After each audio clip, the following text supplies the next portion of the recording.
the structure of butterfly wings, which is technologically far superior to any technology that we have today, inshallah. The natural photonic crystals. This is Allah's marvelous creation in butterfly wings.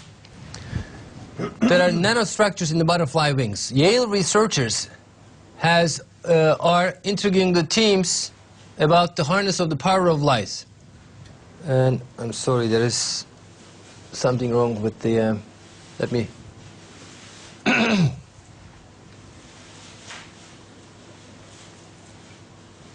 Okay.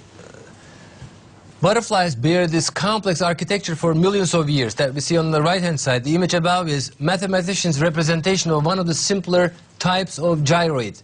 The name for these crystalline forms is gyroids, and they were first described in 1970 by NASA physicist Alan Shone in his theoretical research for ultralight, ultra-strong materials for use in space. Gyroids have what's known as an infinitely connected, triply periodic minimal surface. For a given set of boundaries, they have the smallest possible surface area, these structures that you see on the right-hand side. As mathematicians showed in the decades following Shone's discovery, gyroids also contain no straight lines and can never be divided into symmetrical parts. Butterfly wing scales twist light by means of gyroids. The gyroid is made of chitin, the tough, starchy material that forms the exterior of the insects and crustaceans. Chitin is usually deposited on the outer membranes of cells. Essentially, the outer membranes of the butterfly wing scale cells grow and fold into the interior of the cells.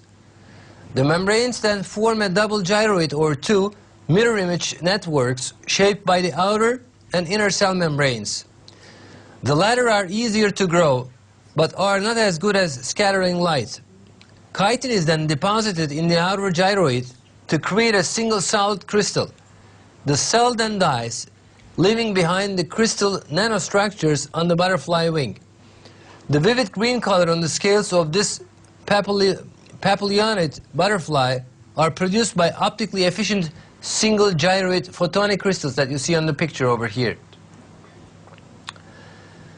The origin of this complex coloring is definitely the creation of Allah. They have a regular array of scattering elements, and no matter the angle of light that shines on them, they reflect the same wavelength of light, more or less. Butterfly wings, for example, those from the genus Morpho, exhibit characteristics of what is known as a structural color. Chemical color is intrinsic color. Dyes, for example, have the intrinsic color. Structural color is different. When white light, which contains all the colors, hits an object, all the wavelengths go through except a narrow range that is reflected back. That reflected color is what we see. Because its wavelength range is so narrow, the color will be pure and intense. With the butterfly wings, the scattering elements that create the vibrant colors are natural photonic crystals. These are little tiny balls or plates, but the effect is the same. These are photonic crystals that can be studied mathematically. You see the microscopic pictures of the butterfly structures, wing structures that you see over here. This is a cross-section through a single amorphous retainer butterfly scale. Light reflected off each level of the tree structure gives the butterfly its iridescent color that you see over here. New research shows that the wings of the Morpho retainer butterfly reflect its brilliant blue colors, not from pigment, but from extremely small scaffolding within the scales of the butterfly's wings. These types of structures represent a sophisticated level of complexity researchers someday hope to attain through biomimetics engineering that mimics the natural world. Structures in the scales change the wavelength of light that's reflected, and are why we see such vibrant hues that alter with only a slight movement of the wing. Any optical technology that requires this may one day benefit from some sort of biomimetic input. Now Allah is the creator of this flawless design in butterfly wings. I seek refuge in Allah from maker Satan. He is Allah, the creator, the maker, the giver of form.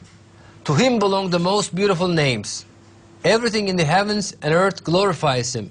He is the Almighty, the All-Wise. Now we have seen these structures and nanostructures are so complex, the form of the gyroids. And this is it's called structural color. It's not a pigment color. There is no pigment in the butterfly wings. But because of these structures, the light is reflected in that way that we see all these beautiful colors as a reflection. But this is a technology on a very small scale. As we know, technology increases if the scale becomes smaller and smaller. For example, smaller laptops are technologically superior to larger ones if they have the same, for example, function. And this is structures, nanostructures at the butterfly wings, of course, shows us the infinite wisdom and infinite artistry of Allah. Only Allah can know this technology, which is only discovered very recently by the scientists, and they try to imitate this. But we are not capable to imitate this technology in the 21st technology yet. Inshallah, in the future, we will do that. But however, something which is even not imitated at the beginning of the 21st century, Allah created this from the very beginning, from the butterflies, in millions and millions of years, mashallah. So, wherever we look in the nature, we see evidences of creation of Allah, inshallah, in a perfect way, because these structures are encoded in the DNA, because they are made of proteins, and the proteins are encoded in the DNA of the butterfly at the very perfect form from the very beginning. And if, in fact, if there is any small change in the protein structures, any of the proteins which make up these gyroids and the nanotechnology structures, photonic crystals in the butterfly wings, of course, the whole system fails. There is no reflection of light, no colors in the butterfly wings. But whole system is created as a perfect whole by Allah, inshallah.